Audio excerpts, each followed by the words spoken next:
পূর্ব তুরস্কে সমুদ্রপৃষ্ঠ থেকে 2000 মিটার ওপরে রয়েছে একটি আবিষ্কার যা ইতিহাসকে এখনও চ্যালেঞ্জ জানিয়ে যাচ্ছে।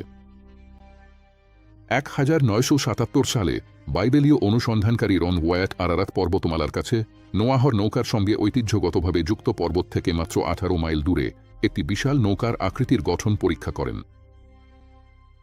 এর মাত্রা বাইবেলীয় নৌকার সঙ্গে মিলে যায়।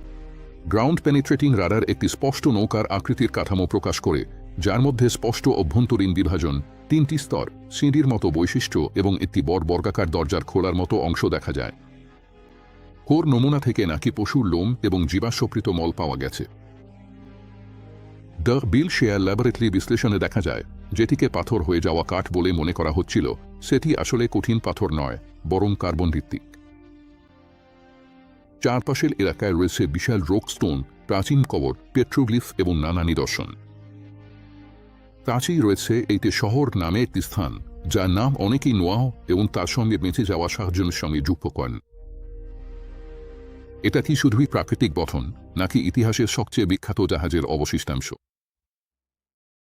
ওয়াটের অনুসন্ধানের প্রায় 50 বছর পরেও সরকার, গবেষক এবং বিশ্ববিদ্যালয়গুলো ডোবাসিট সাইট নিয়ে গবেষণা চালিয়ে যাচ্ছে, আরারাত পর্বতের নিচে লুকিয়ে থাকা উত্তর খুঁজে বের করার চেষ্টা করছে। আরও বাইবেল সংক্রান্ত আবিষ্কারের জন্য আমাদের ফেসবুক, এক্স, ইনস্টাগ্রাম, ইউটিউব বা টিকটকে অনুসরণ করুন।